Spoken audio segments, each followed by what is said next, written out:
एक जंगल में टूनी चिड़िया और चीचू कवि नाम के दो पक्षी रहा करते थे। उन दोनों का घोंसला अगल बगल में ही था। वे दोनों पड़ोसन थी। उसी जंगल में कुछ दूर रहने वाली मही नाम की चील के घर पर चीचू कवि काम करती और बदले में मिले पैसों से ऐशो आराम से जीती थी। पर टूनी चिड़िया के पास कोई काम नहीं था और घर पर खाने पीने के लिए अनाज भी नहीं होता था, इसीलिए उसे बहुत दिक्कत होती थी। वो आंसू बहाती हुई अपने आप से ही बात करने लगी। ये मेरी कैसी जिंदगी हो गई है, किसी कटी पतंग की तरह, किसी डगमगाती नाव की तरह जिसमें छेद हो और किसी टूटी हुई डाल की तरह। मेरी हालत देखकर भी मेरे साथी पक्षी मेरी मदद नहीं करते, बस मुझ पर तरस खाते हैं, मुझ पर दया कर कभी कभी मुझे खाने के लिए आहार देकर जाते हैं, जिससे दिन भर में मैं कम से कम एक बार अपना पेट भर पाती हूँ। इसीलिए तो मैं आज तक जिंदा रह पाई हूँ, वरना जैसे हालात है मैं कब का मर चुकी होती। अपनी हालत की सोचकर फूट फूट कर रो रही थी टूनी चिड़िया। तभी बड़ी फुर्तीली अंदाज में सीटी बजाती हुई चीचू कौवा वहाँ से गुजर रही थी। तब टूनी के उदासी की वजह जानने के लिए सीधे टूनी के पास आई। अरे टूनी, हम वैसे तो अगल बगल में ही रहते हैं, पर कभी एक दूसरे के बारे में जाना नहीं। आज जान भी लेते हैं और दोस्ती भी कर लेते हैं और एक दूसरे की सहायता भी करेंगे। ठीक है, पर सबसे पहले मुझे अपना गुजारा करने के लिए काम की जरूरत है। क्या तुम मुझे काम दिला सकती हो? अरे क्यों नहीं, जरूर टूनी, हम पड़ोसी हैं, तो क्या मैं तुम्हारी इतनी भी मदद नहीं कर सकती? तुमने मुझे कोई काम दिला दिया ना, तुम्हारी तस्वीर की पूजा करूंगी। किसी तस्वीर की तो पूजा तब की जाती है जब वो मर जाते हैं, तो क्या तुम मेरे मरने की कामना कर रही हो? अरे नहीं नहीं चीचू, तुम गलत समझ रही हो। तुम मुझे काम दिलाने वाली हो ना, तो आभार स्वरूप मैं तुम्हारे घर में हार डालकर तुम्हें धन्यवाद कहना चाहती हूँ। अच्छा ठीक है, तुम्हें काम चाहिए, इतना ही ना? इस पापी पेट के लिए मुझे ये करना ही होगा ना? अच्छा, वैसे कहूँ तो ये बहुत ही आसान काम है।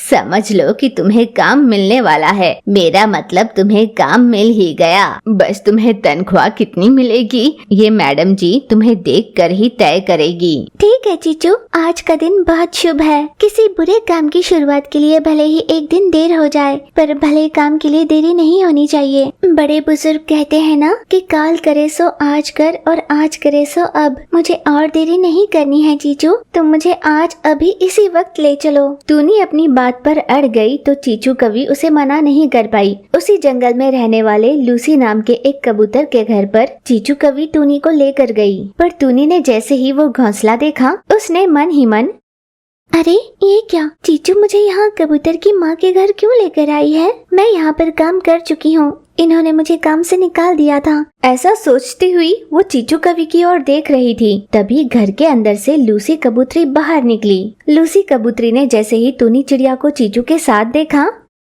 अरे टूनी चिड़िया, तुम क्या चीचू कवि के साथ काम मांगने तुम ही आई हो? जी हाँ मैडम, मैं ही हूँ। मैंने अखबार में भी इस नौकरानी टूनी चिड़िया के बारे में पढ़ा था, तभी तो मैंने इसे काम पर नहीं बुलाया। छोटू तोती के घर पर जो चोरी हुई है, क्या आप उसी विषय में बात कर रही हैं? हाँ चीचू। अरे लूसी जी, दरअसल ये टूनी बहुत ही विश्वासु पक्षी है और काम भी सफाई से करती है। यहाँ पर सभी एक लॉजिक को समझ ही नहीं पा रहे हैं। उस दिन टूनी चिड़िया आपके ही घर पर काम कर रही थी। भला ये उसी दौरान 10 मिनट में छोटू तोती के घर से चोरी कर कैसे भाग सकती थी? लूसी कबूतरी ने न चीचू के सवाल का जवाब दिया और न ही टूनी चिड़िया को काम पर रखने के लिए राजी हुई। निराश होकर चीचू कवि और टूनी चिड़िया अपने अपने घोंसले वापस लौटी। यूं ही 2 दिन बीत गए। टूनी चिड़िया को कहीं भी काम ही नहीं मिला। वो बेचारी उड़ती हुई एक डाल पर जाकर बैठी और गहरी सोच में डूबी हुई थी। चिड़िया, जैसे ही टूनी चिड़िया ने आवाज सुनी, वो चौंक उठी।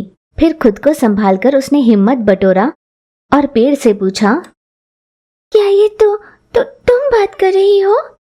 हाँ चिड़िया, मैं तुम जैसी भोली भाली नेक चिड़िया को रोते नहीं देख सकती। अपनी समस्या बताओ। मेरे पास कोई काम नहीं है और कोई मुझे काम देने के लिए तैयार भी नहीं है। मैं बस जीने के लिए कम पैसों में भी काम करने के लिए तैयार हो गई थी, पर मुझ पर चोरी का झूठा इल्जाम लगाया गया और मुझे काम से निकाल दिया गया।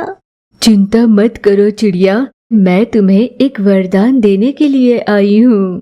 तो देवी, देर किस बात की है? आप सच में मुझे कोई वरदान देने वाली है तो मुझे दे दीजिए। उस जादुई पेड़ से पूछा। क्षण भर में पेड़ के ऊपर सोने के झुमके और नेकलेस प्रकट हो गए।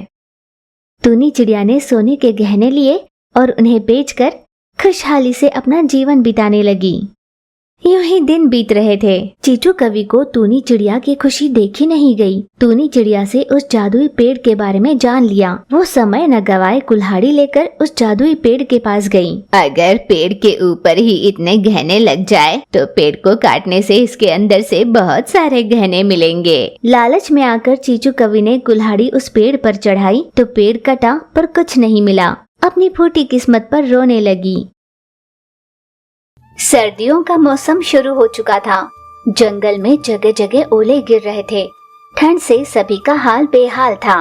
छोटू तोती, लूसी कबूतरी और चीचू कवि अपने अपने घरों में कैंप फायर जलाकर गर्माहट लेकर आराम कर रही थी।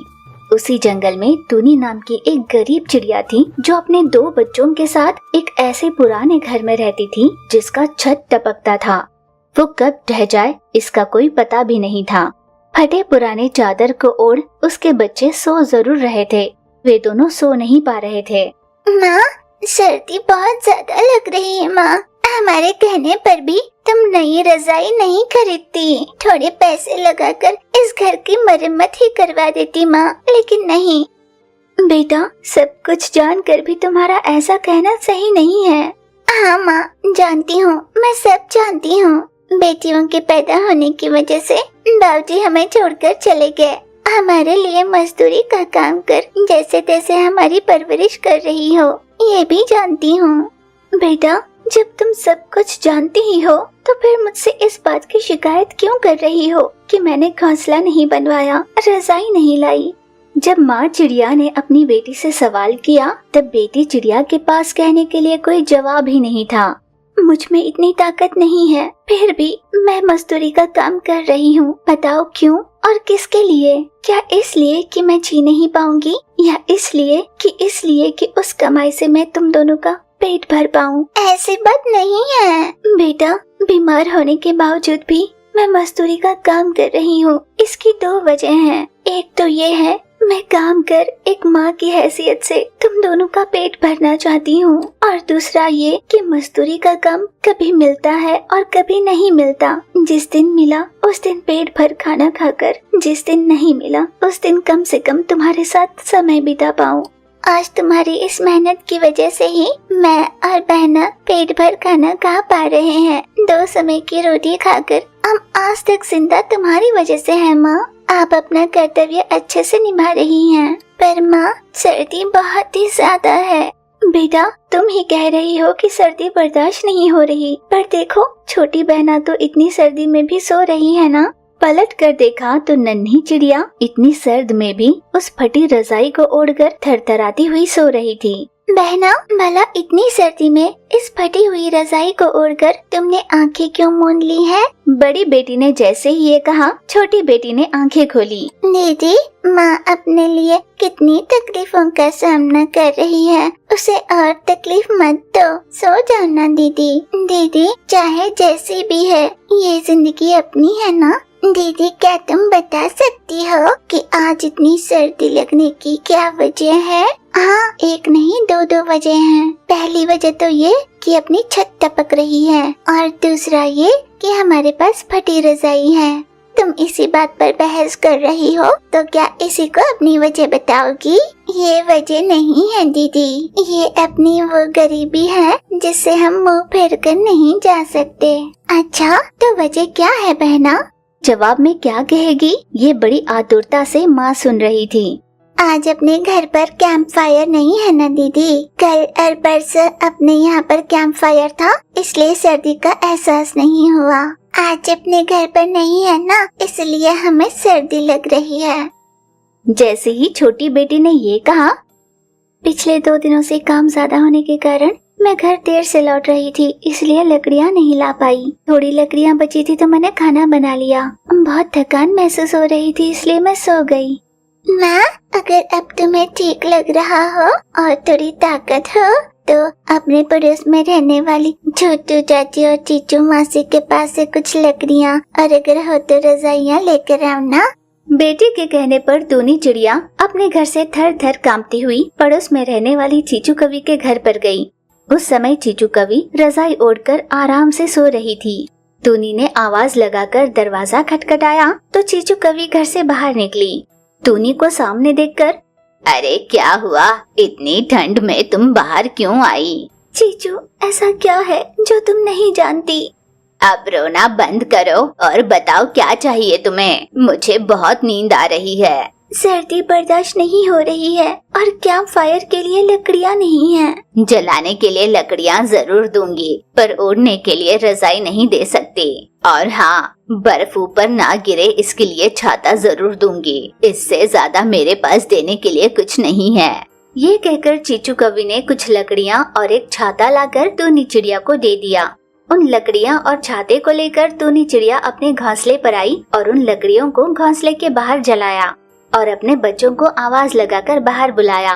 बच्चे उन जलती हुई लकड़ियों के पास अपने माँ के पकड़े हुए छाते के नीचे खड़े हो गए। नीचे लकड़ियाँ जल रही थी तो ऊपर से बर्फ ना गिरे इसलिए टूनी चिड़िया ने छाता आड़े पकड़ा था। अब टूनी के बच्चे सामने जल रही लकड़ियों की गर्माहट की वजह से और बर्फ न गिरे इसलिए टूनी ने जो छाता पकड़ा था उससे बच्चों को गर्माहट मिली, जिससे वे दोनों आराम से सो गए।